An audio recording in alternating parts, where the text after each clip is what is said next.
All right. Hello, everyone. I am Dr. Michelle Martin, the Beverly Cleary Professor for Children and Youth Services in the Information School at the University of Washington, and currently the MLIS Program Chair.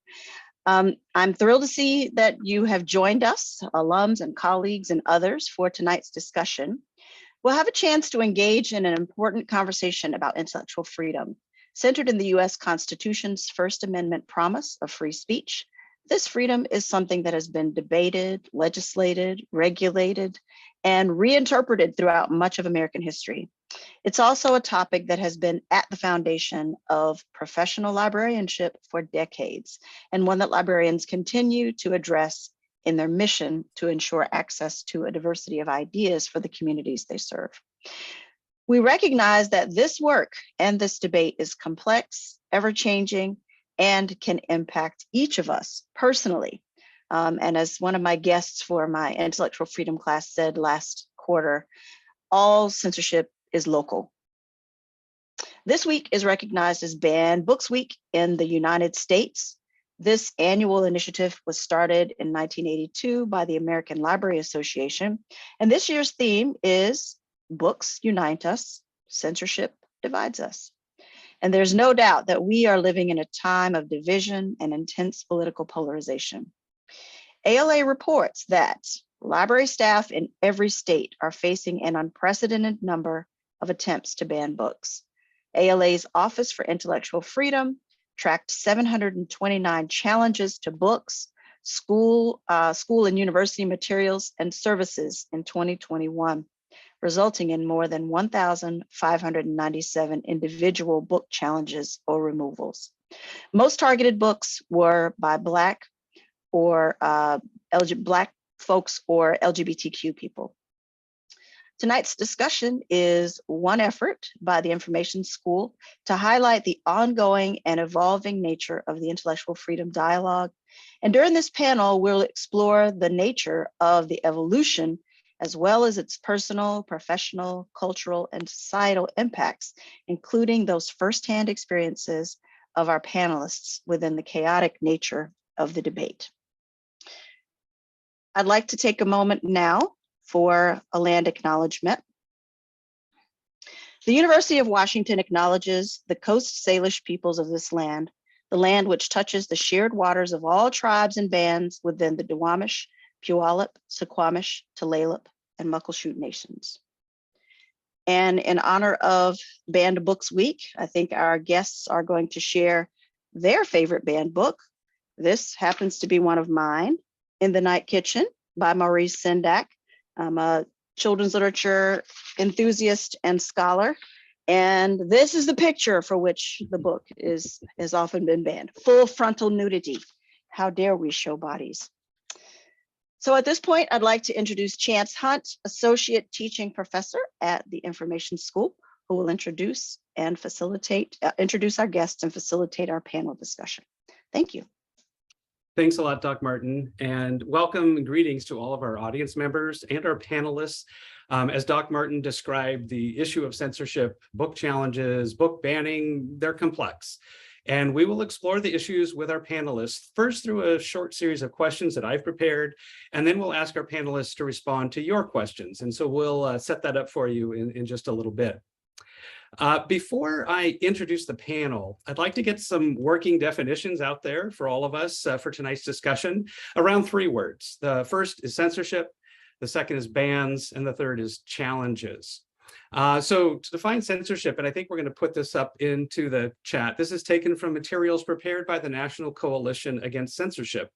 And they define censorship as the suppression or prohibition of any part of a book, film, news, etc., that someone with power to suppress considers offensive or dislikes for another reason. So that's the definition of censorship that we'll work with this evening. What we'd like you to do now, and just to make sure people are finding chat and starting to engage on this topic a little bit, we'd like to get your thoughts on the 2 other words. Using the chat feature, respond to the following. What idea or what image comes to mind when you hear the word banned or the word challenged? So we'll take a moment and see what our audience is thinking about tonight with either the word banned or the word challenged.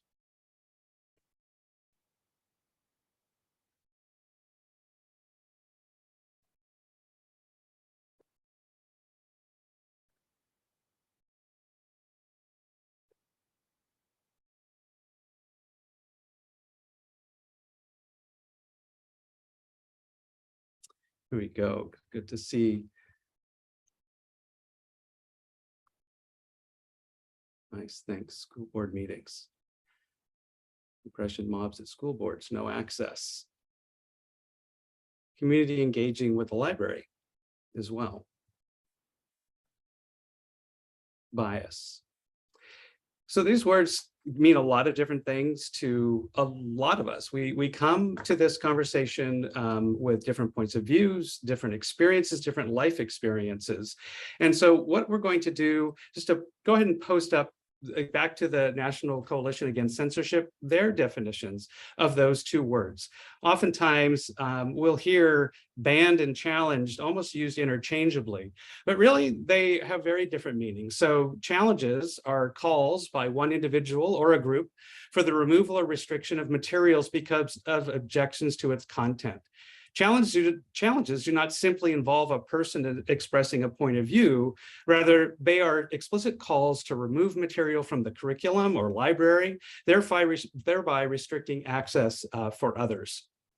And bans, in working with the same organization, their definition is the removal or restriction of materials based upon the objections of a person or group. So these ideas are all working together and certainly imply issues of power, issues of one person's word or one person's belief system, perhaps over another, and going ahead and acting on that belief or acting on that in some way. So now I'd like to introduce each of our panelists to kind of get us into this conversation. And as I introduce them, we're going to do a quick mic check by asking them what their either favorite or most surprising banned or challenged book is that they have come across. So working from the East Coast to the West Coast, in terms of our panelists this evening, we have a nationally represented panel. First is Dr. April Dawkins. Dr. Dawkins is an assistant professor in the Library and Information Science Department at UNC Greensboro. Her research focuses on intellectual freedom in school libraries and the preparation of school librarians. She is the editor of Intellectual Freedom Issues in School Libraries and the forthcoming 7th edition of the School Library Manager. So Dr. Dawkins, what title comes to mind as you're thinking about this issue of banned or challenged materials? So one of the first truly young adult books that I read, we didn't have a lot of young adult books in my high school library for some reason, but it is Speak by Laurie Halse Anderson. And for a number of reasons, but this is one of my favorites. And I teach young adult literature for school and public librarians at UNCG. So I'm always going to turn to a young adult book like Michelle does for children's books. And this one holds a special place in my heart because Laurie Halse Anderson speaks often about censorship issues because she's faced them with this book and other books. So thanks. Great, thanks. And thanks for joining us tonight. The next panelist I'd like to introduce is Dr. Emily Knox, is an associate professor in the School of Information Sciences, the iSchool, at the University of Illinois at Urbana-Champaign. Dr. Knox's research interests include information access, intellectual freedom, censorship, information ethics, information policy, and the intersection of print culture and reading practices. She also currently chairs the board of the National Coalition Against Censorship. Thanks for joining us, Dr. Knox, and what title comes to mind as you think about banned or challenged materials? So I always go back to an oldie but goodie, which is Are You There, God? It's Me, Margaret, which was written by Judy Bloom, who is a former member of the board at the National Coalition Against Censorship. It's really one of the books that got me most interested in thinking about why people ban books. Great, thank you. Thanks for sharing that, and thanks for joining us tonight. Our next panelist, a little closer to Seattle, we're getting closer, and definitely over here on the west side of the United States, is Connie Behe. Connie is the Deputy Director of Public Services at the Pierce County Library System. She has over 13 years of library leadership experience and has worked actively in developing and managing projects, programs, and staff. She's passionate about public service and how to understand how to remain accountable and responsible for tax-funded resources in public libraries. Connie, what book or title comes to your mind when you think of this issue? Well, my husband just bought a Prince album from the Syracuse, like live at Syracuse, and we've been playing it. It's like 20 minutes of Purple Rain. It's beautiful. But it has me thinking about band music and band lyrics and the great kind of parental advisory, explicit lyrics scare that Tipper Gore ushered in through the 80s and 90s. And actually, Emily Knox and I were talking about this a couple of months ago. She brought it up to me. But I think about the long-standing effects that censorship or bans have on our society and our libraries. The things that happened then to label music mostly impacted people's experience, the Black lived experience in the United States, and still has kept those materials out of our libraries. There's a great podcast called Louder Than a Riot that goes into the kind of rise of mass incarceration as well as hip hop bands from the 90s. But I'm thinking to Prince too, when I think about this. Darling Nikki, I had no idea what that was about. Now it's on this album I have, and I'm like, oh, well, that's more explicit than I ever knew, but it still has an awesome beat. It was banned, had explicit lyrics kind of stamped on it, was banned as well as so many other things during the 80s and 90s. Something we don't often think about is the way that things are labeled and sequestered and put away behind a desk. That's also censoring these materials. Thanks, Connie. Thanks for sharing and starting us on this path, which we'll definitely get into, with our historical, as Doc Martin mentioned earlier, historic reinterpretation and re-regulation of materials, particularly creative materials. Okay, our fourth panelist is Craig Seasholes. Craig served for over a decade as a teacher librarian in the Seattle Public Schools, in the elementary schools, and for 2 decades in a diverse, progressive, independent school in Seattle's Central District. He's frequently presented on issues of library service to diverse students, and in retirement, he currently serves as board chair for the Friends of Winthrop Library and is a board member for Camp Rita Rama. Craig, what title comes to your mind as you think about this topic? Not only the title, but the topical nature. When I handed off my copy of Satanic Verses to my Turkish brother-in-law the week before the fatwa against Salman Rushdie, I had no idea of the ripple and the length of time it would take for that type of book banning to come to Mr. Rushdie. It was very painful. I appreciated Connie's remarks because I also wanted to include the audiobook version done by Jason Reynolds. His young adult interpretation of Stamped: Racism, Anti-Racism in You. His audiobook version is a drop-dead gorgeous audiobook that should be listened to by all ages. It's just wonderful. Great. Thank you, Craig. Thanks for being here and thanks for sharing your thoughts. Okay, everybody's mic's working. We know we've got stuff to talk about. So let me start us off with the first question. I have 3 questions I'll be asking the panel. And then, like I said, in about 20-25 minutes, we'll be turning to the audience to get your questions. So the first question to our panel is, I suspect that each of us is motivated to pursue issues of intellectual freedom, first as individuals. We're people who live and work in the United States. What makes this topic personal for you? And whichever order, whoever would like to start, please go for it, and we'll take it one at a time. I'd be happy to go first. For me, it really was an experience that I had in my first year as a school librarian. In a rural community in North Carolina, my hometown, my home high school where I went to high school. And I came back as the school librarian after teaching in a different district for 6 years. So it wasn't like I was fresh out of college.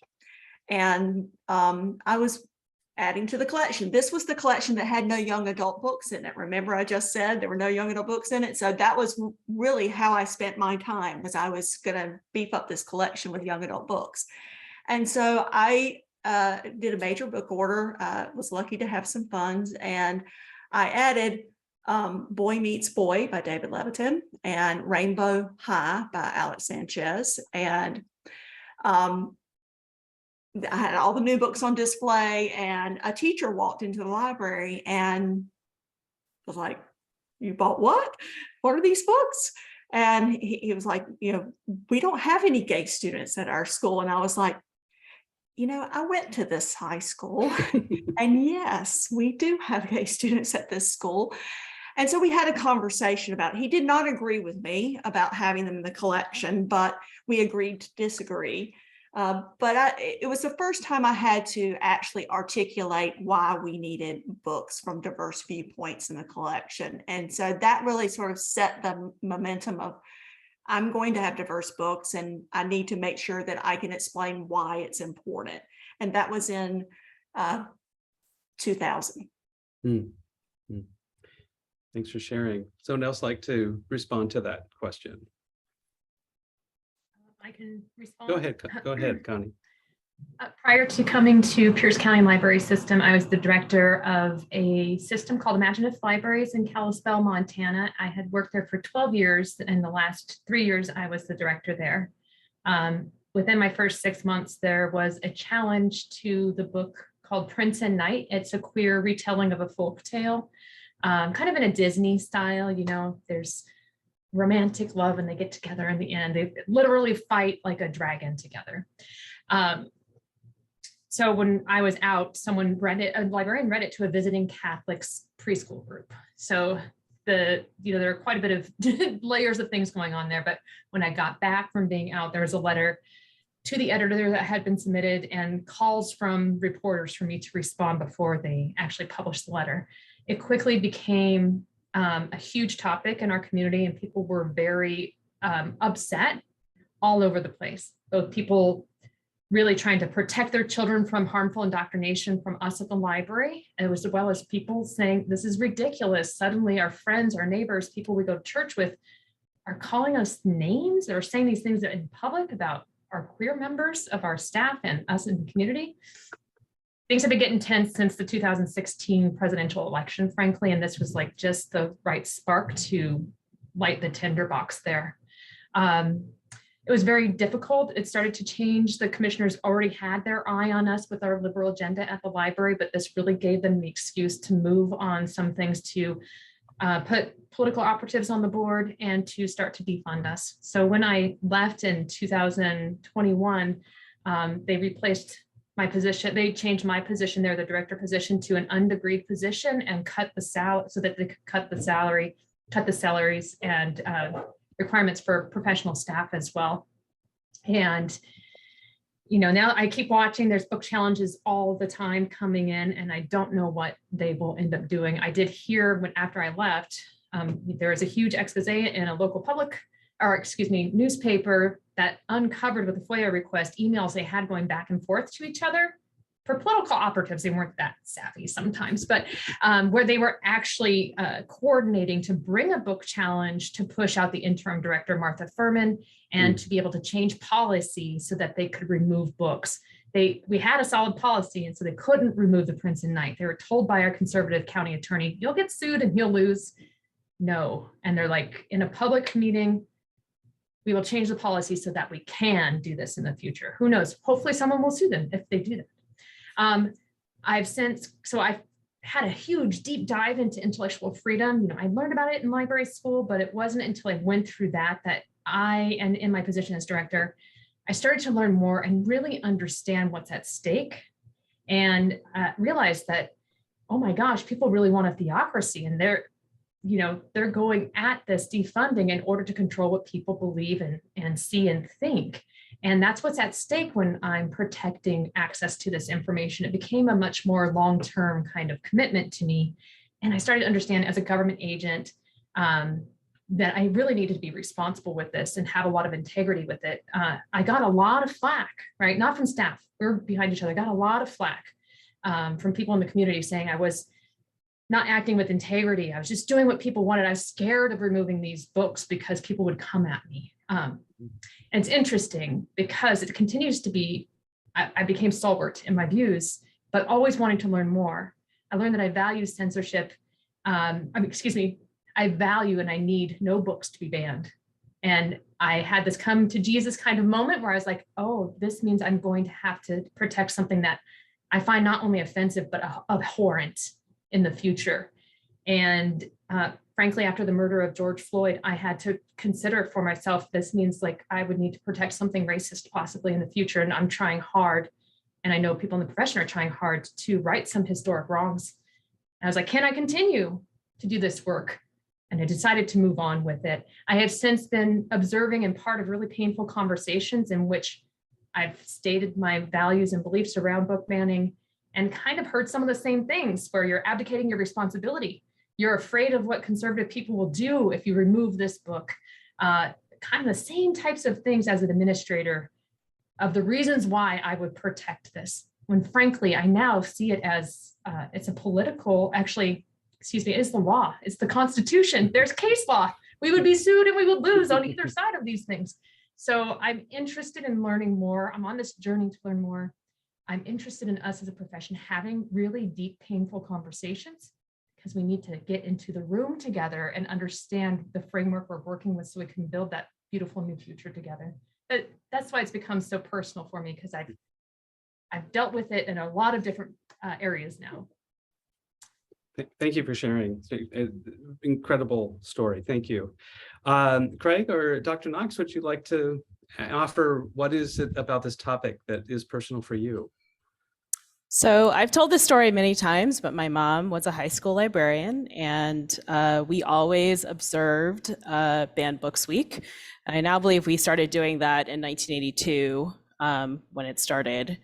My mom would bring me home the lists of banned books, and I would notice that many of the books that I really loved were on those lists. And I just wanted to know why and how people thought about these books. And usually my book reports were on those banned books of various types. So it's actually just always been a personal interest to me. When I was a theological librarian, we actually had all of the editions of the Index of Prohibited Books from the Roman Catholic Church, and I did a Books Week display showing all of these different books, both the editions that we had and the books that had been listed on there.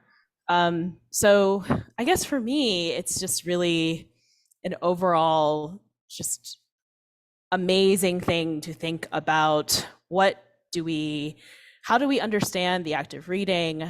Why are books so important?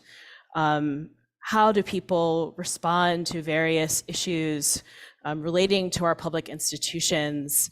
How do people think about libraries? All of those things are just kind of encapsulated in any given book banning case.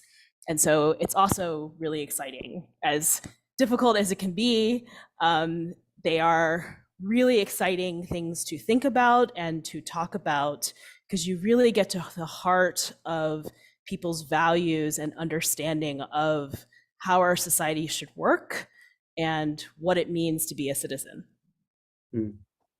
Thank you. Thank you for sharing those thoughts. That's so great. Many questions. Craig, Yeah. Go ahead and finish off. Well, as a reader and professionally as a school librarian, always in culturally rich, high poverty public schools, the books that I'm drawn to always seem to end up on challenge lists. A case in point is Jewel Parker Rhodes' Ghost Boys. Came out 4 years ago, and I was so thrilled about that. And Jewel came walking into the class the week of its release, and that was escape for an elementary school. But she so embraced the 4th and 5th graders. This is for whom she wrote this book in response to the Trayvon Martin murders, and Emmett Till is a major character in that book if you don't know it.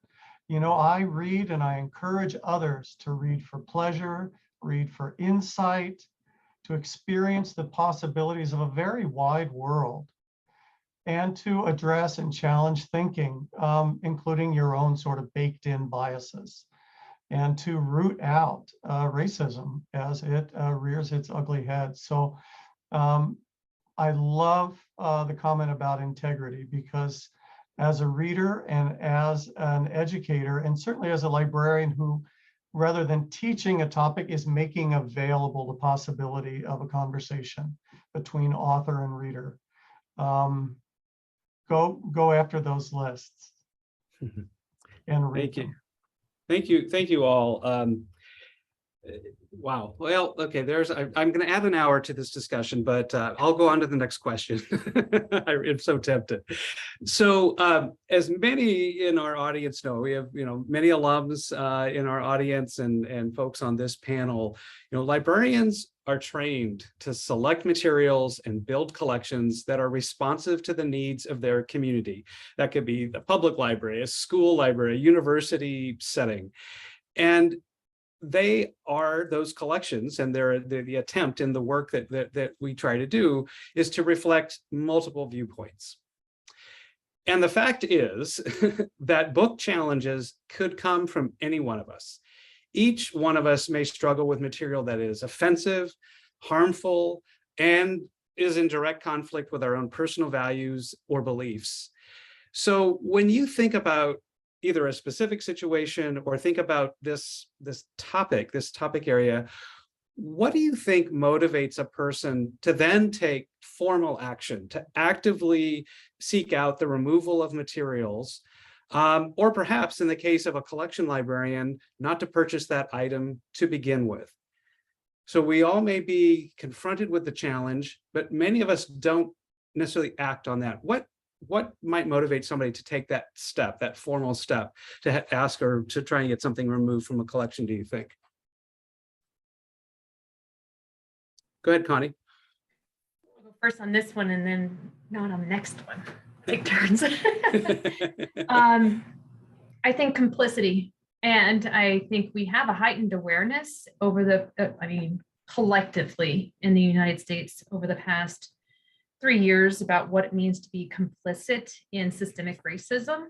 And so I think for librarians, from what I've heard the most, it is this understanding that any time, or this, not everyone has the same value around it, but I'm just generalizing, and understanding that anytime I'm given a choice, if I take the racist choice, it's a racist choice or an anti-racist choice. It's this very binary kind of choice.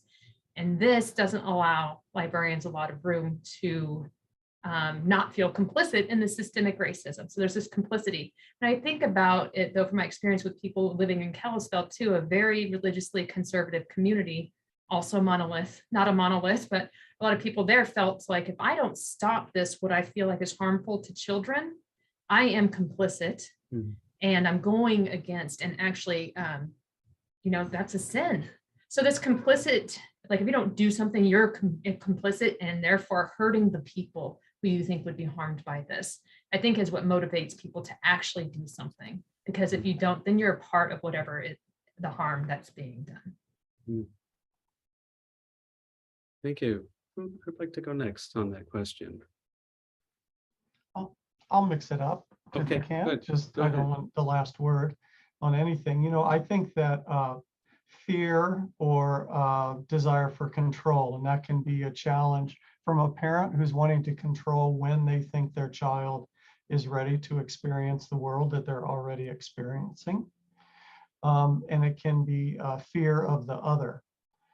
The desire to limit access to uncomfortable or challenging perspectives is understandable, but that's the big driver of self-censorship.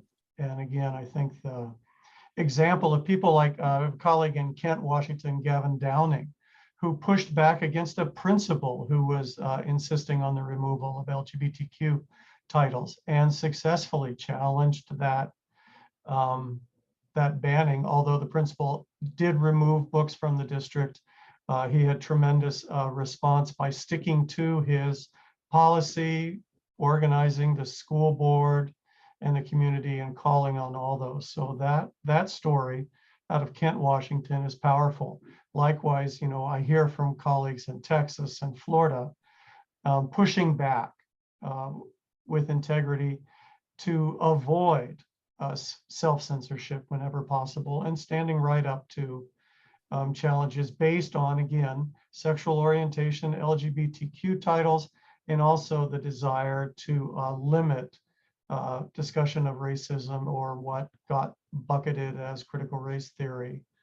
I saw recently that a colleague in Meade, Washington, over in Spokane, their school district successfully fought an attempt to ban any discussion of critical race theory, is the way it was put to the board, and that they fought back against it. And so it's acts like that that give me hope in times like these. Thank you. Dr. Dawkins, Dr. Knox, what are your thoughts?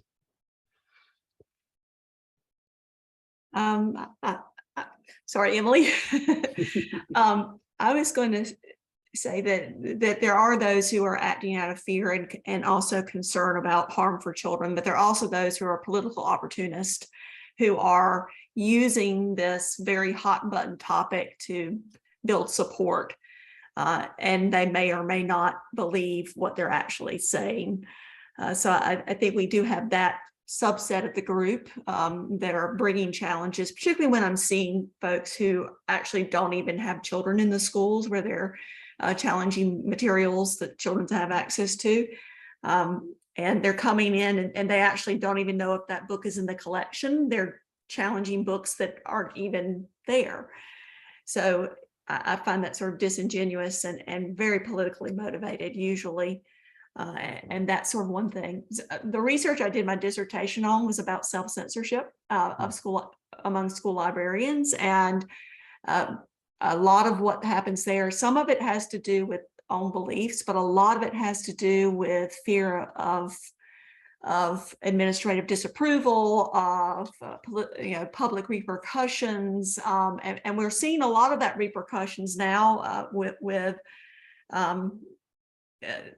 swatting happening and school librarians and teachers and public librarians being reported to the police for distributing harmful content to minors, but that fear motivating factor. If you have a very limited budget and your choice is between a potentially controversial book and another book, which one are you going to choose when you have limited funds? So a lot of that is going to impact the degree to which librarians are going to engage in self-censorship, I think. Really, really good points. And as you say, as policy, legislative action, those types of things, and then actual action, intimidation types of actions, people there's personal safety fears that start to emerge in there as well. Dr. Knox, would you like to offer anything for this round? Sure, I would say a couple of things. First, we're going through a lot of changes in our society. So how people react to those changes can be very different. There are many, many people who do not welcome those changes. And in fact, what you have control over is your very local institutions. There's really usually not much you can do at the federal level, but you can say something at your local public library, at your local school district level. I think another thing to keep in mind is that you do relinquish control of your children when you send them to public school. This is something that we don't acknowledge quite enough, that kind of school is kind of a black box, whatever might happen there. The pandemic brought school home. I think a lot of parents were not aware that their children were being taught more about DEI issues, emotional intelligence, media literacy. And this was a shock, I believe, to many of them. If we think about it more in those terms, we can understand these reactions. Not that we necessarily agree with them or think that they are the correct actions, but we can see that they come from a particular place. People really would like their children to have the same values that they do as they get older. And there is simply a fear that if they are exposed to certain ideas, they will not have those values. Whether that's true or not is actually unknowable. You don't actually know that your children will have your own values. That's part of having children, is that they are their own people. And to me, this is what librarians do best, which is that we treat each individual who comes into the library as their own person. And this is something that people can't quite get, that the library works this way. Even someone who is 4 years old and wants to know information about their world, we still treat them as an individual. It's up to their parents to say whether or not they can read that, but that is not on the librarian themselves. So when you think about these different control and knowledge issues, you can see a little bit more clearly where this comes from. If you think about just society, how we're changing, and then where is my locus of control? It's really very local, which is why we see these hotspots around the country. Very few of these challenges are happening in, say, New York City, Chicago, right? It's just not happening in those places. They're happening in places where there are changes in the community itself. The community has lost its industrial base. It has had more migrants come in. You see these very small but significant changes. I'm hoping to do another paper on this sometime soon to really look at this demographic information. You also see in the exurbs, right? So like, especially in Texas, it's not in Houston, it's in Katy, which is like apparently the sprawling exurb in Texas. These are places where, you know, the battles over what our country will be in the future are being fought. And this is taking it to the school board and the public library board to say, this is how I think this future should look, what this future should look like. Wow. Yeah, and all of you being able to kind of just say, I feel like we're playing with a bit of silly putty right now. We're just kind of stretching and seeing kind of where this goes. And I really appreciate all of your efforts to kind of get underneath the story. And at the heart of it, we're talking about people, maybe they're yelling at each other or yelling at the world, but they're people out there communicating something, and how to engage with that and how to work with that and evolve with it. You know, if the changes are happening around us, are these voices also asking for change, and where might that lead? I was also struck, Dr. Notch, in your comment about the librarian working with each person as an individual. And that truly is something that resonates with me. And as you described, I thought, wow, what a radical thought. Each individual person is that individual. And that's our goal, is to help them get to where they want to go or where they are trying to figure out. So to kind of take this to a larger sort of level or larger scale, and all of you have talked about this already to some degree, but where might this be leading? We're seeing many incidents of policy, legislative change across the country, probably in every state, not every part of the state, but certainly we're hearing enough activity going on. We're also seeing the creation of newly formed organizations, such as Moms for Liberty, which is a grassroots group engaged in book challenge activities and advocating for parental rights. And also the recently created Unite Against Book Bans, which is a collective of organizations, publishers, and others advocating against book censorship.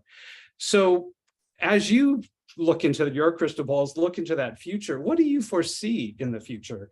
And what do you recommend to library professionals who either want to do more about this issue, want to become more comfortable with this issue? You know, we're in it, it's around us. So what does that look like as we move into that either near or distant future? What are you seeing in this context? Well, let me jump to the first slot here. You know, what I see is colleagues in Texas, right? Carolyn Foote and Becky Calzada is starting the Freedom Fighters, and then that being cloned out in Florida, pushing back against legislation there.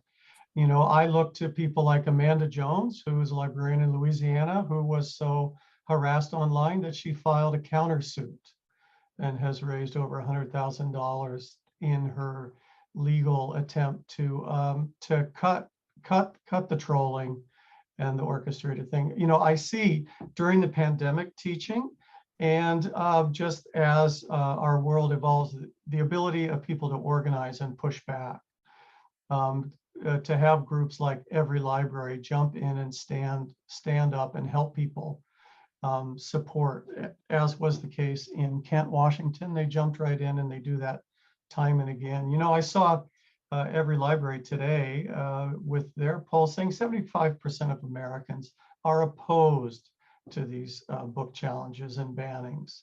You know, and the ability to collect and disseminate information and build allies is where this is all going. So library professionals, by all means, jump in there. Chance will share. I did a blog posting of all the groups that I'm referencing tonight, but take advantage of the remarkable ability to network and realize if you're in a school and you feel like you're the only person who's a librarian, or if you're a small piece of a large public library system, the ability to build community, because this is the issue that we're all facing from North Carolina to North Bend. Well done, Craig. Who else can see the future for us a little bit, or is clearly, or maybe it's murky? Who'd like to go next? Chance, can I butt in a second? Oh, please go ahead. Yeah, I just wanted to mention that we had, 10 weeks of intellectual freedom last quarter. Connie sat in on the class. And the thing that I heard over and over and over again from our guests, and April and her colleague were also guests, was that the importance of librarians building relationships with folks in their community that are ongoing and deep and rich, lots of partnerships, so that when something jumps off in the community, often has your back. The folks who are coming in the library every day with their kids, or every week or whatever, that those relationships, for those who were in the middle of battles, and we talked to a lot of librarians who were in the middle of censorship battles, that was the saving grace, that the community knows that the library has always had their back. We're here for them. When the pandemic here, we were serving meals, we were finding clothes for them, we were putting magnetic stickers on the side of our cars and doing curbside drop off, no touch, whatever. And so when those challenges came, and sometimes they come in really explosive ways, if the majority of the community, and what we're hearing is 75% of the community writ large in the US is not in favor of these book bannings, then that was where they felt the community stepped up to support the library, because the library had always been there to support the community. So relationships are so important in those situations. Thanks for jumping in. Appreciate that. Go ahead, Dr. Knox. So I want to say, along with that, my real fear right now is that the institutions themselves are being targeted. So you may have heard that Jamestown Township in Michigan, the Patmos Library, the library closed rather than have the books on the shelf. This really reminds me of Heather McGee and her book, The Sum of Us, where people chose to close their public pools rather than had them integrated. I think this is really the next step, although it's a long step, obviously. That's what Heather McGee's book, a long history, that's what Heather McGee's book is about. I think librarians must be ready for this. You must be political. You have to seed your library board. You have to seed your school board. I know that people often shy away from being so forthright, but there's no reason not to be. In order to protect the institution itself, you must be involved at the grassroots level with your community.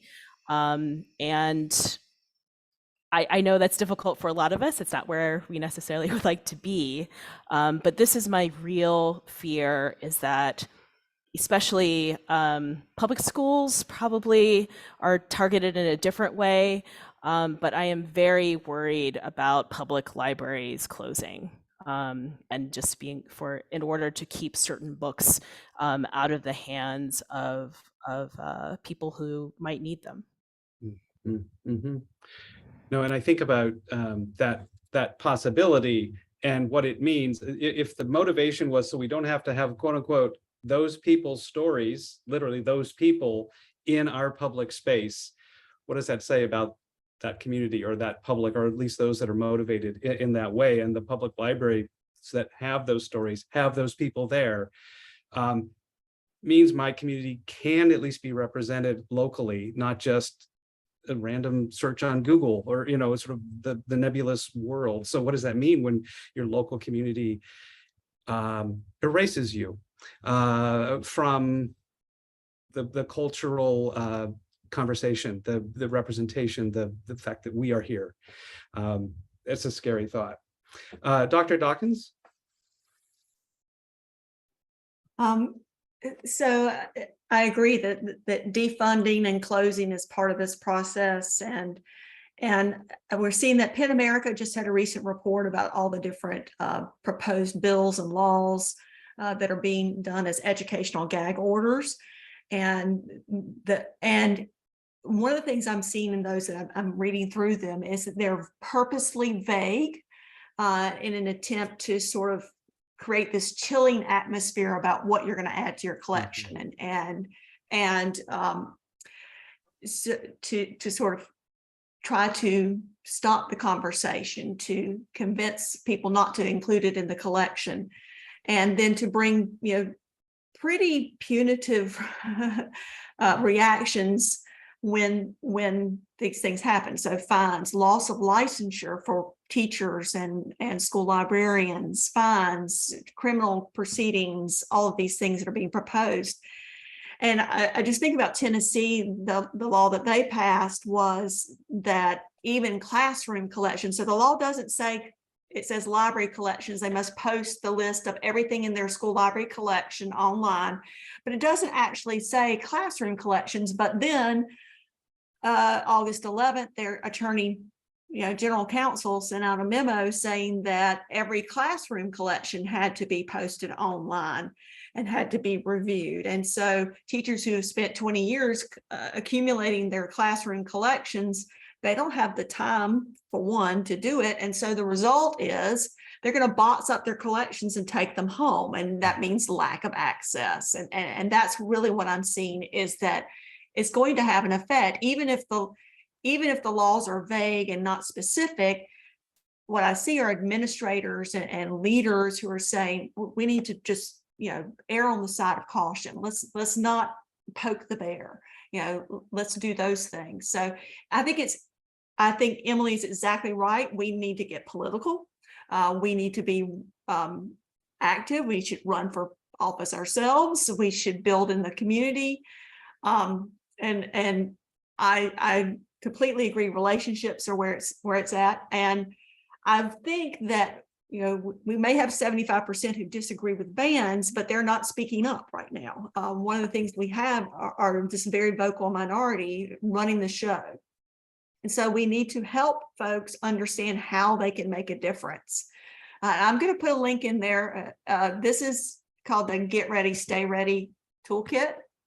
I've been working on with a group of activists and librarians, and this is for parents and caregivers. It's not for librarians. It is, how do you get involved? It also includes some vocabulary. So I was really thrilled when Chance went through vocabulary at the beginning, but there are a lot of terminology that we use in the library world that people don't understand, like weeding. What is weeding? And so it has resources like that there, and we'll continue to add to it. But giving our community members the tools to speak up, I think, is important as well. And that's something we can do as being civically engaged as librarians.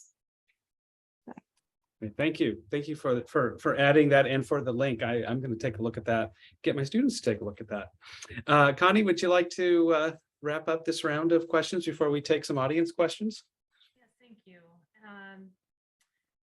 I don't know, I'm almost nervous to say what I have to say, but I'm so compelled, I think, by what I see as a major threat to public libraries, at the very least, from the experiences I've had, both in a very conservative community and now a more liberal community. As Emily was saying earlier, we treat each person, as an individual when they walk in. And I see, or I hear, the temptation to think of people as a monolith. People of all kinds of different groups that either we identify with as well, or maybe not, or we think that they're offensive. Like, believe it or not all Republicans think the same. For example, and when you're going out and building community or relationships in your communities, build them also with the Pachyderm Club, and other homeschooling moms don't all think the same. So I think we're, as a profession, or like what I've seen in my own personal journey, is there's a danger in treating people as a monolith or dehumanizing on either side, because some of the things are so deeply offensive, like so painful. I know I have felt sometimes that if I even interact with this person in a polite way, that I'm betraying a beloved family member who is queer, or my family of color, you know, and to see it more as it's a strategy, it's a de-escalation. To humanize each other might mean that there's not a violent incident in the near future. It's a negotiation tactic. Imagine if libraries recently received 2 different donations of books that are riddled with bullet holes. And so this is very, very real. And when people stop to see us library professionals as human beings, that's when stuff like that occurs. So we have to do whatever we can actually to humanize ourselves and others. I'm deeply concerned, and I have this deep need to look at things from both a historical perspective, to see how things have played out in our society and take that into the future. I'm concerned with actions we may take right now as librarians that we think would be good and maybe would exclude things like hate speech from our library spaces and make them safer for everyone. But those exclusive types of things historically have not helped the people we feel like need the most help raising their voices. And if we do that, what kind of stage are we setting for the future? I want my children, my children's children, everyone to have unfettered access to information. And I don't think we're all up to speed the way we need to be able to fight these challenges. And public libraries understanding our historic mission to give access to everyone, to uphold the Constitution, not because we maybe value it, but because it's the law. We're government entities. Like I said before, you have your policies tight, have your staff trained, have your policies be not exclusionary, but inclusionary. If you say you're going to exclude something on because it has negative stereotypes, know that the hate you give was banned because of the stereotypes about police in there. So anything we do to exclude could also be used against libraries that are trying to be inclusive and raise all voices. There's so many things in our toolkit that we can do to have inclusive spaces without giving away our commitment to the First Amendment and to intellectual freedom, even though those values seem at odds right now. The reason I'm nervous to say this is because it hasn't gone well for me yet. You know, I certainly have a lot of pain, and it resonates with me deeply, especially for our staff who are on the front lines and identify with the groups that are being targeted. That is like almost beyond comprehension of how harmful and painful that is. I think we're doing our new librarians and staff a disservice when we don't tell them what's going on when you interact with the public right now, and we don't provide them with the support that you need when you're faced with that day to day. I'm not sure what the answer to that is at all, but I know we need to solve that in some way because it's a remarkably painful thing. So I was thinking about like the music again, how people have said at that time, if you listen to this, you might be violent against police, you might do drugs, you know, all these different things. And I sometimes hear right now, if people read this book, they will become racist. To me, I can't shake the feeling that those are same types of logic being used, both from people I agree with deeply about how the world looks, but also when I hear it from someone about music, I'm like, whatever, like that makes no sense to me, but I hear the same language being used. And that's what really concerns me and my values, my needs around fairness, and making sure that public libraries exist into the future so that we can have social justice in a more egalitarian society. So I think we need to really make sure that we are understanding as a profession and training our staff about First Amendment and policy and legal constraints of our institutions, so we are prepared to fight these censorship requests from all angles. Well, that is awesome. But this panel, I want to facilitate this panel from here on out. You are like on time. It is amazing. And as complex as this topic is, already given us so much to think about. Connie, you led us well into really what is our next phase of this particular conversation. We're going to ask our audience to pose questions using the chat feature here in Zoom, the questions you'd like the panelists to answer. We also, while you're thinking about your questions, or if you don't maybe have a question yet, we'd love to know from you, how would you, this is to the audience now, how would you rate your personal level of readiness when it comes to dealing with issues such as book challenges that may arise in your local communities? And so we've put up the poll here, and you're certainly ready to use that. Just gives us a sense of where people feel individually. As Connie just articulated, the opportunity for us to support each other and support our staffs and our professional colleagues is always a need, but where are people right now? So we'll give people a second to do that, and we'll also start to look for some questions here in the chat. So I'll take a pause here.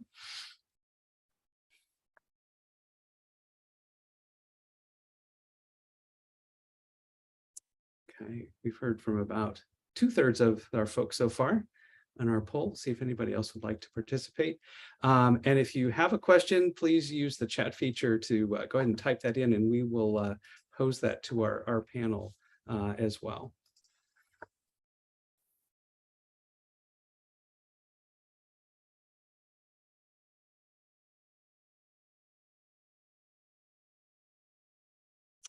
Really like the majority of us feel somewhat ready. I wonder what that really means. Somewhat ready. I'm ready to go. I'm ready. I need more. What do I need? What do I need in order to be more ready? We'll keep poll open just for another 10 seconds, and then we'll go ahead and post the final results there.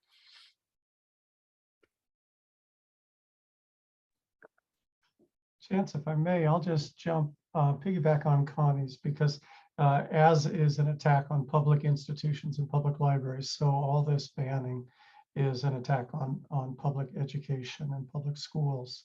I was reminded of a challenge, and bringing us back to Emily's point about direct, and April, about direct communication. One of the best challenges I ever worked through was on a book called A Little Piece of Ground, which was told from a Palestinian child's perspective. And I had a challenge. A parent was ready to pull their child from the school because this book had been available, and yet through direct discussion with that parent, really located that parent needed to be heard about their own personal experience on the other side of the conflict from the narrator of that story.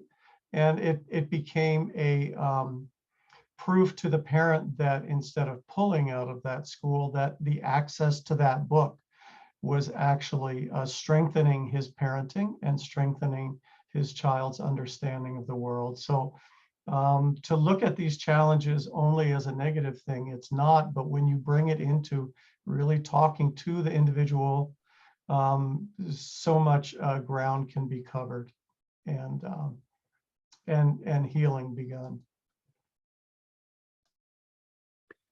All right, I am going to, we've got about 3 or 4 questions in the chat. I'm going to go ahead and pose those, and so far none of them have been directed to a specific panelist.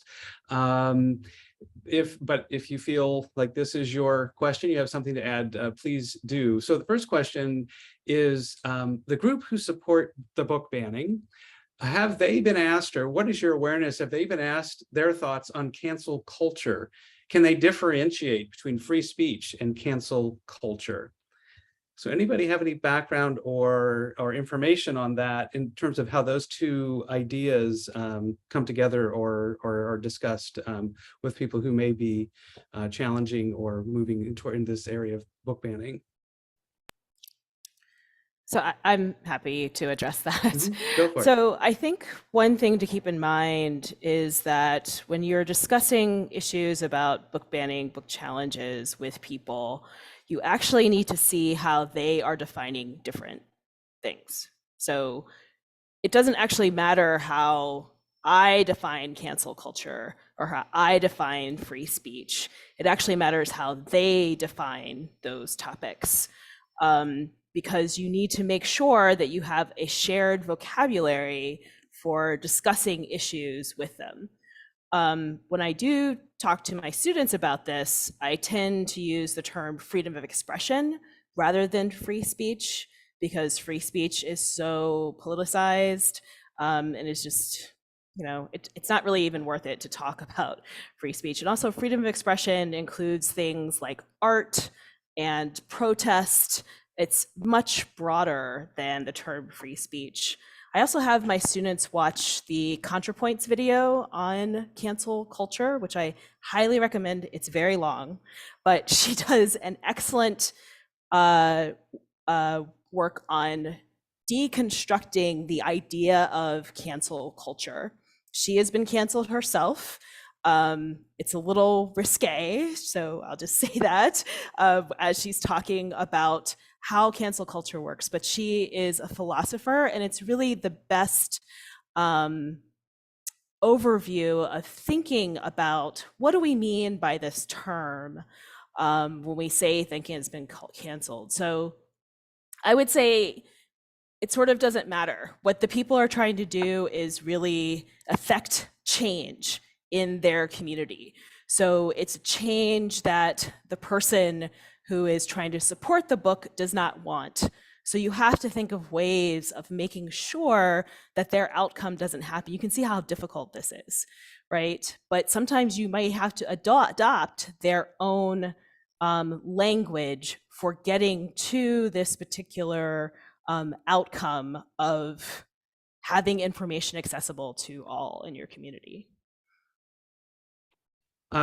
Thanks for sharing that. I appreciate that. There's a comment asking if you have a link to those videos. We'll let you do that while Dr. Dawkins responds. Go ahead. Thank you for bringing that up, because I've been working with the ACLU on a court case in Missouri against the Wentzville School District that they filed a good while back, and they removed 8 books from the school district, from the school libraries, and then the lawsuit was filed on behalf of several students, and they claimed that some of them were weeded through the normal weeding process, but they've returned them to the shelves now after we filed the suit. And then, so we requested an injunction by the judge because one of the books has not been returned to the shelves for the review process, because they were returned to the shelves because they didn't review them. They just took them off the shelves. So now they're back on the shelves for review, but one didn't get returned. And that was Fun Home by Allison Bechtel. And so the judge just denied the injunction and said that these books haven't been banned. They can go to their neighbor and ask to borrow theirs. They can go to their bookstore, or they can go to order from Amazon and get access to these books. And so this is where that definition of what does banning mean. And in a school, that is really important, because often what we hear is, well, they can just go get that book at the public library. Well, what happens to the public library? But it's about access, and it's about equity of access. And the one place we can guarantee kids can get access to books is a school library, because they don't need transportation, they don't need money. So when you ban a book or remove a book from a school library connection, it really has a huge impact on the children in that school. So, and the judge completely doesn't understand that. So we'll see if it goes to trial. It's scheduled for October 2nd, but I expect that it will be delayed. I'm going to move us on to the next question here in the chat. Sure that all of you, or many of you, most of you will have some ideas on this. So the question is, can libraries be neutral and defend censorship? Should libraries be neutral on this topic?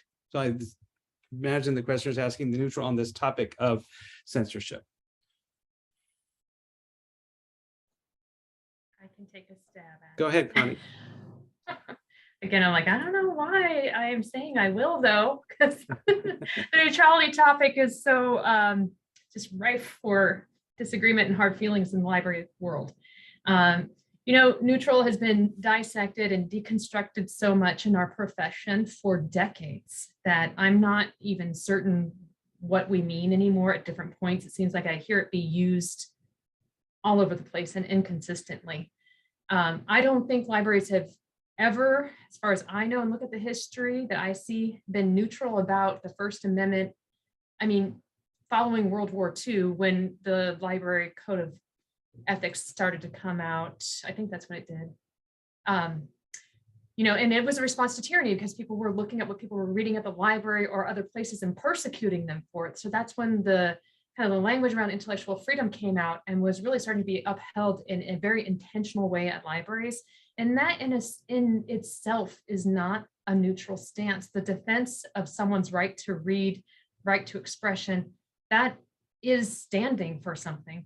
I think, and I was surprised embarrassingly later in my career to find out that there's a term called content neutral. That's a legal term. It's like you need to have content neutral policy that makes sure, because in the court's eyes, you have to make sure that you're not treating one viewpoint with preference, So I think libraries do need to have content neutral policy it can be upheld in court. Does that mean that we need to have every single viewpoint? No, but to give people access to different information and to make sure that your policy and your selection works across different types of viewpoints will be so important, both as a service to your community and public libraries, but also in case you ever get sued. Like it's just part of the things of working for a public entity that you need to be able to do. So I think there's a lot of confusion around the word neutral, has been for decades. And to sum it up, I think we aren't neutral in public libraries. And just speaking from this perspective about censorship, we haven't been for forever.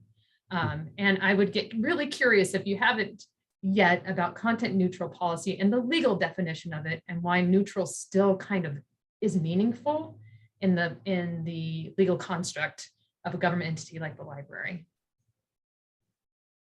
Any other thoughts on that question before I move to the next thought? We have several questions, so I'm gonna try and get to as many as I can. Keep going. I'm always, whenever I hear neutral, I always think of Howard Zinn's phrasing that you can't be neutral on a moving train.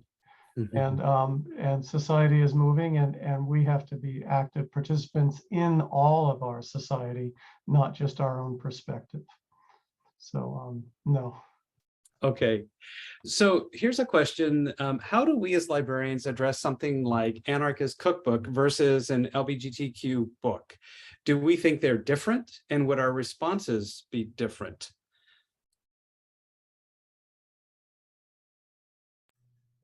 I'll start with that one again. What is your policy? What is your collection development policy? You must start with the mission of your institution and what is your policy for collecting materials within that library.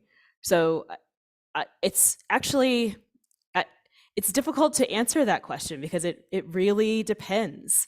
I would actually expect some libraries to have the Anarchist Cookbook. I would not expect most small rural public libraries to have the Anarchist Cookbook, right? It's really dependent on the needs of the information needs of the people in your community. So, I mean, there are all sorts of ways of thinking about it, but this is why it's important to have a policy, to stick to the policy, to discuss the policy with your staff, to review the policy regularly, because you shouldn't actually be making that decision in a vacuum. You should think about what are the different things that we collect and we don't collect here. And it'll be different in different places. You should have a representative collection in most public libraries, but that representation will look very different in a place that serves, say, a lot of people who are Mennonites versus, say, the Brooklyn Public Library. Those are just incredibly different communities. They might have some overlapping needs, but not the same needs. So really try not to make those decisions by yourself. That's what I often worry about, is that people are trying to decide, should I get this, should I not? Really reflect and think about what's your budget, what's your policy. Any others like to respond to that one before we move on? Policy, one of the things I like to teach my students is policy. I love policy, just almost as much as spreadsheets, but helping them to be able to read the policy, just like reading the law, and understand what does this really say and what can really happen. well-crafted policy is certainly not something that people are born knowing how to do. Connie, you had your hand up. Go ahead. Yeah, I mean, once it's in your collection, I support everything Emily's saying. It really resonates with me. And once it's in your collection and someone has, a complaint filed against it, you're then making sure that you have upheld your policy and your selection criteria. So in some ways, I guess you kind of do on a challenge, treat things, once it's in here, your policy should work against a lot of different variety of contexts, and you're defending your policy. You're not defending the content of the book, I believe. And so you really don't need to get into the validity of one type of material over the other when you're responding to a challenge. You're responding to, did we use our selection criteria? We did. Okay, great. We're keeping it in. So before we move on to the next question, our questioner wanted to know, so does this mean if someone tries to borrow that item via interlibrary loan, we also need to be sure that our policy covers that too? So what I would say is, what are you trying to accomplish here, right? Is it that you feel that this is extremely dangerous and therefore someone should not have access to it? That is using your own power over that person to make that decision. And so I'm always very concerned when people are making information decisions for other people. That should never be done lightly, because someone else might say, well, I don't want someone to ILL All Boys Aren't Blue by George M. Johnson because I think it's dangerous. That puts that person in power over that person's information need.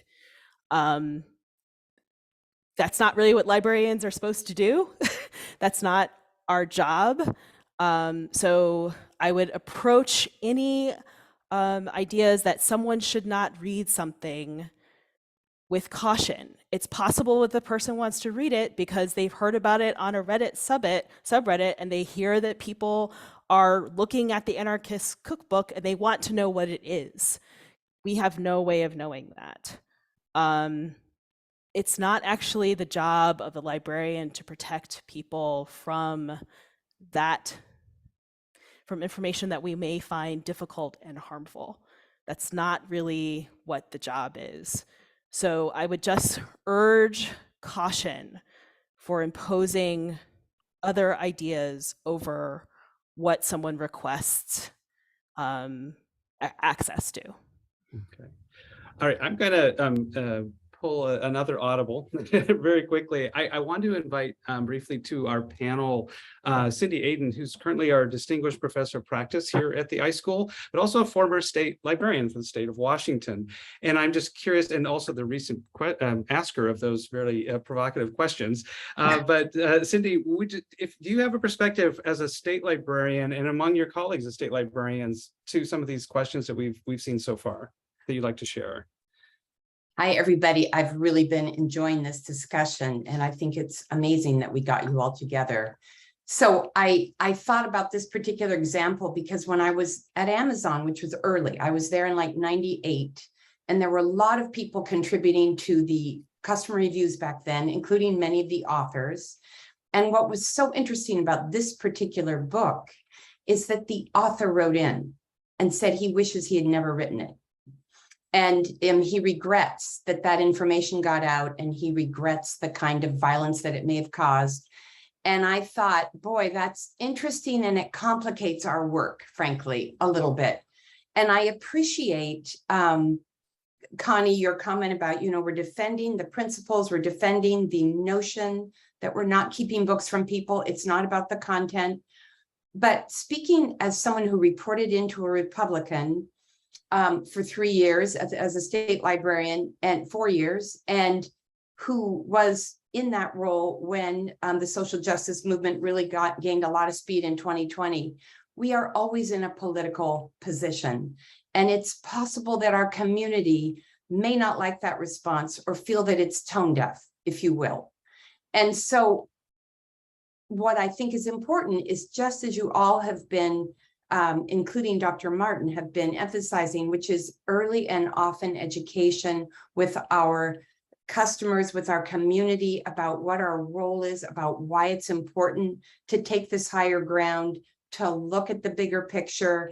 But I will say there are times when I believe, certainly in certain kinds of roles, you have to step into a more personal, you have to acknowledge, I think, the difficulty of some of the content, or acknowledge the notion. Emily, I loved what you said about people's lives are changing, and in these small communities, the change is threatening.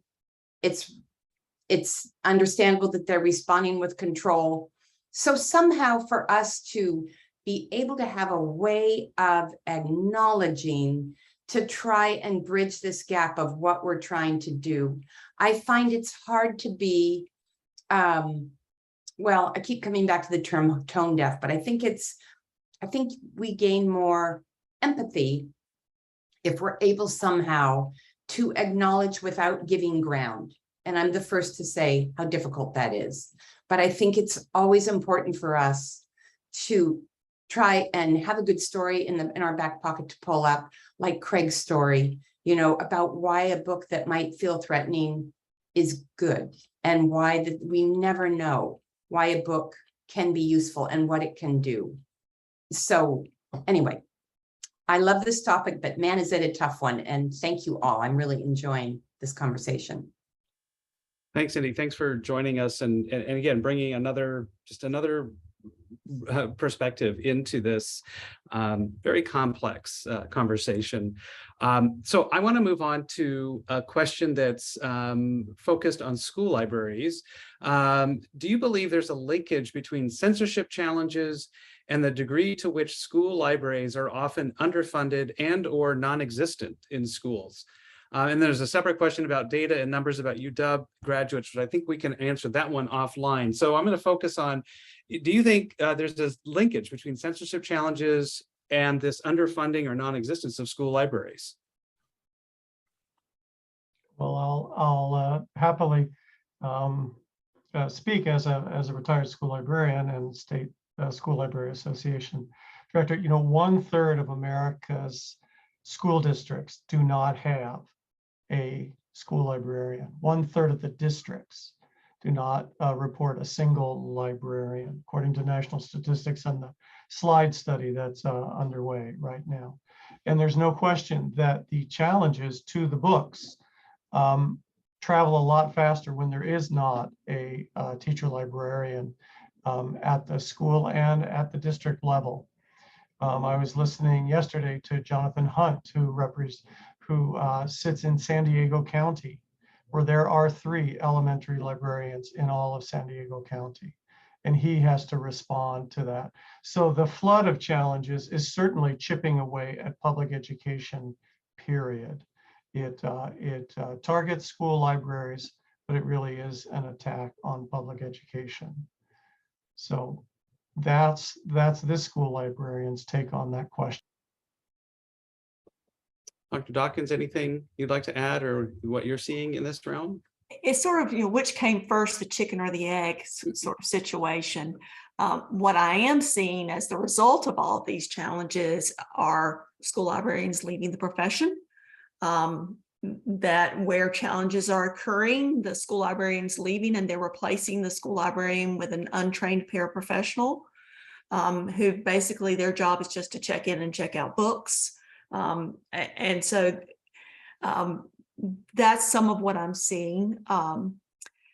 I don't know that the budget issue is leading to censorship challenges, because I think they're buying less, and they're buying less controversial material if they have limited budgets. I mean, we see that in North Carolina, school librarians are highly recommended and supposed to be required, but they don't put a budget line item for them in there. And there's no budget line item for school library collection. So it's a completely local decision. And within one district, you could have a school that gets no funding at all, and you get another school that gets adequate or even abundant funding.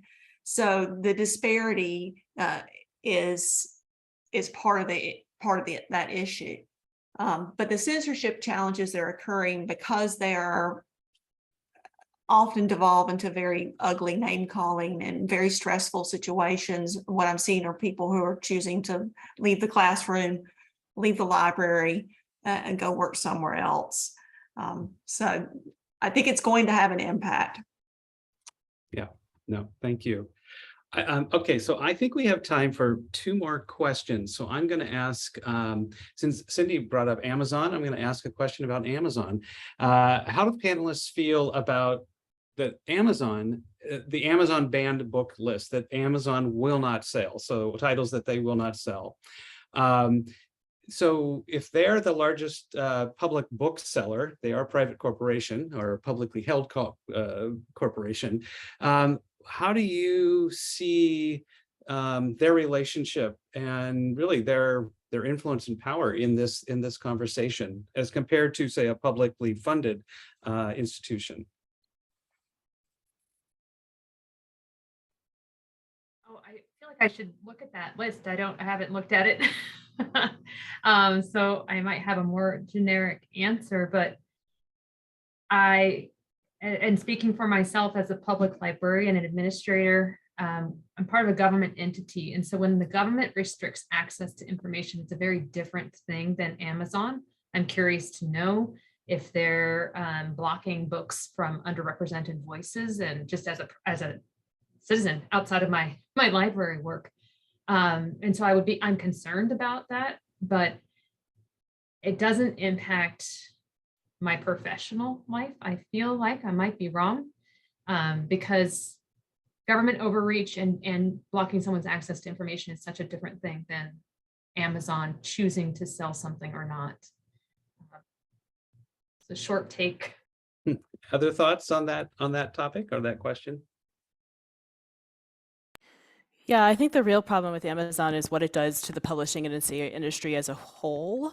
Its insertion into what gets published, not necessarily what they decide not to ban, but how is an individual publisher going to work with Amazon? Not, of course, there are other problems with the public publishers themselves. I mean, we're really talking about the corporatization monopolies of our communications circuit as a whole. And I think that if you look at it more broadly, we can see that it is just a problem.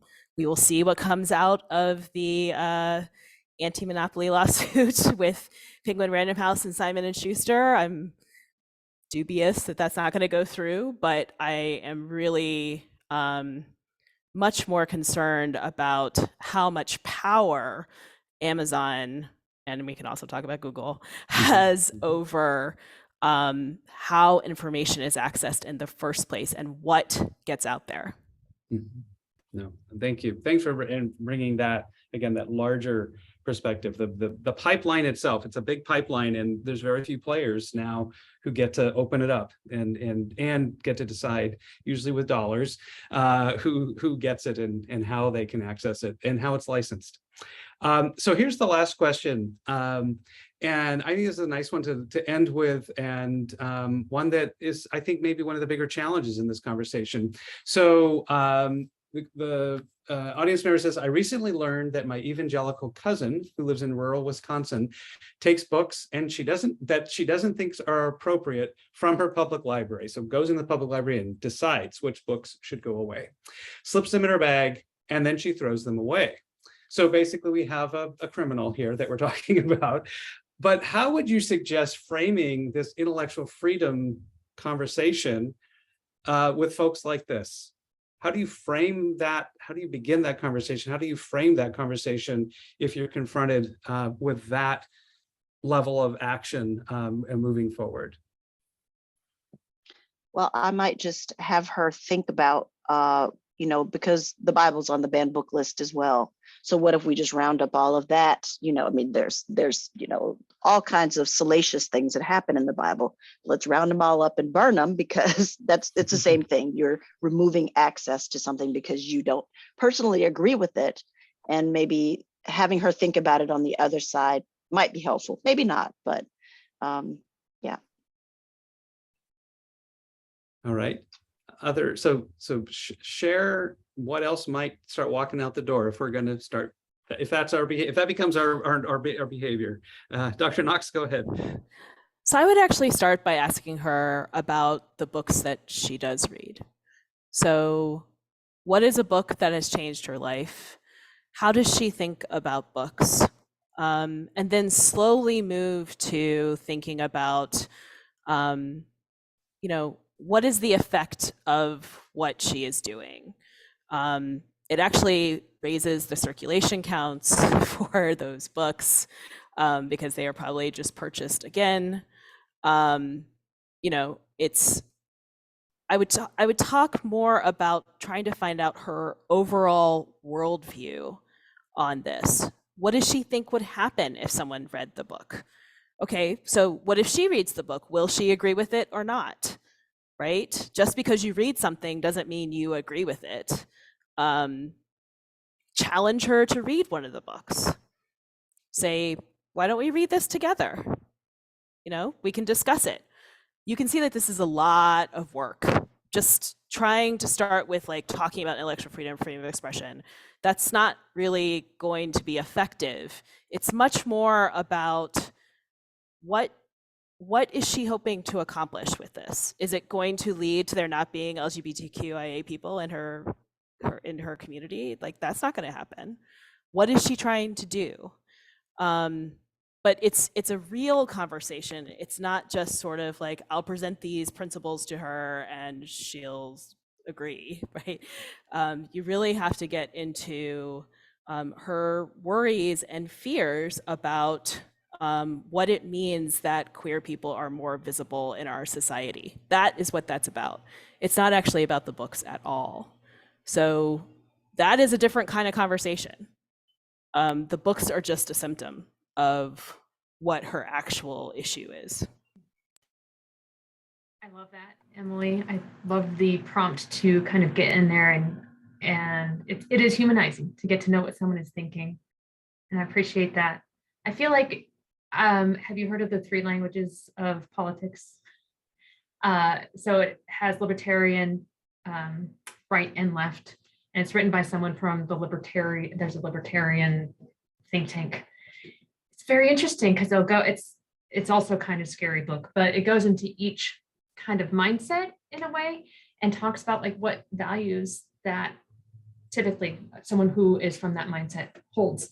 It'd be interesting to know what your evangelical cousin kind of holds more dear, fairness or justice, right? So if it's all about fairness, maybe point out that it's not fair what she's doing, or a time that she might have felt like something is unfair, or if she's very conservative, the money that it costs. Those are held by the taxpayer. They're held in trust, and she's taking your taxes. I don't know. I would be interested in learning and using the language that this person of the values that she holds or they hold, which kind of echoes back to something you said earlier today too, Emily. Craig or Dr. Dawkins, any final thoughts that prompted for you? No, just my to be read list is getting longer and longer the more we talk.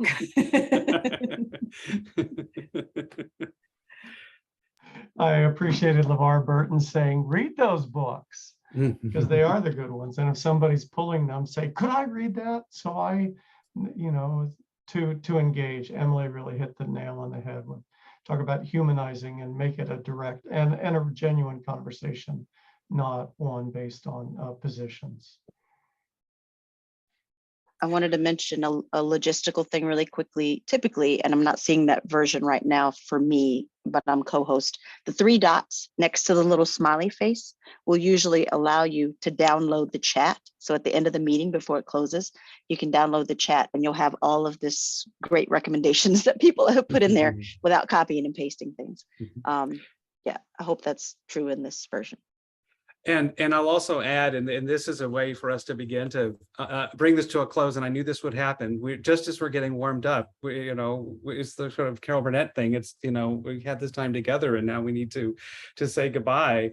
But there will be post communication after this event with this nice resource list and all these lovely links that have been posted here. We will be adding them to the work that we've already been pulling together. So we'll do that as well. But a good Zoom tip is always good to have in your back pocket how to save some of this stuff.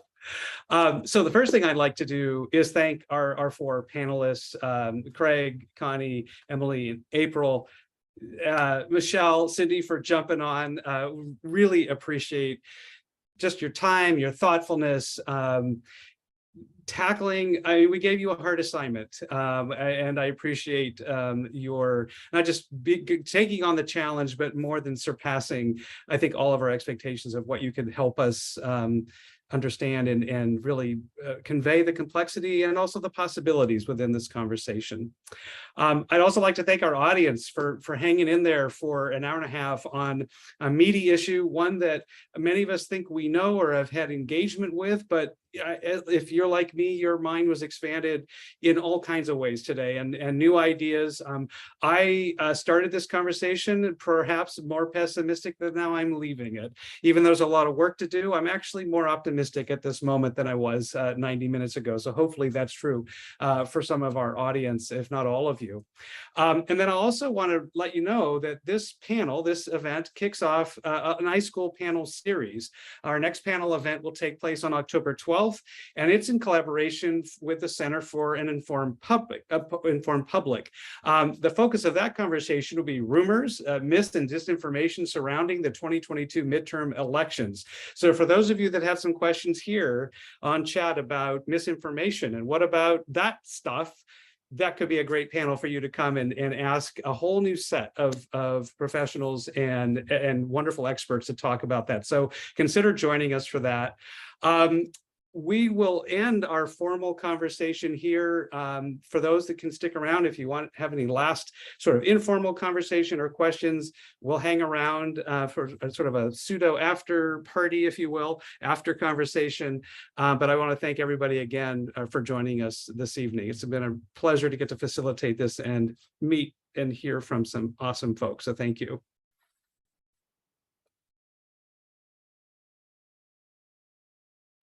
And the recording will be made available. Several people are texting me in the chat, so.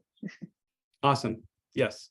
Yeah. Kristen, can you speak to where the recording will be once it's done and ready? Yes. So it is my plan to send out alongside a compilation of all these resources that we have gathered today and prior to this discussion in a follow-up email. In that email as well, I will include a link to our YouTube page once that recording is up. Great, thank you. So we'll have it up there and it'll stay there for a little while. It sounds like you're going to record all the upcoming panel series or panelists as well. Correct. Great, terrific. Right, I'm just taking a peek if there's anything more in chat. Why don't we unspotlight us at this point, and then we can also change the settings if anybody'd like to unmute, raise a hand, and would like to make a comment. For those that can stay, and if there's any further conversation, please do. Otherwise, you're free to go and enjoy whatever time zone you're in, wherever the sun may be in your particular neck of the woods. Okay.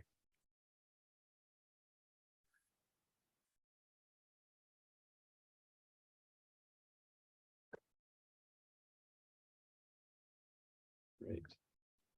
Oh, Happy to stay in getting chat. smaller and smaller.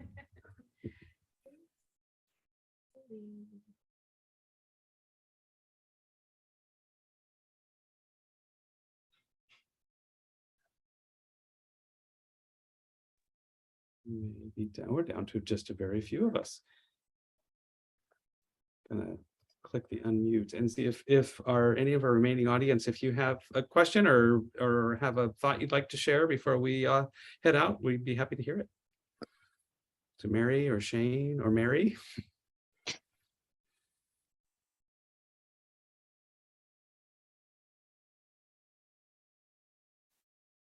Okay. All right, I think we're ready to wrap up. So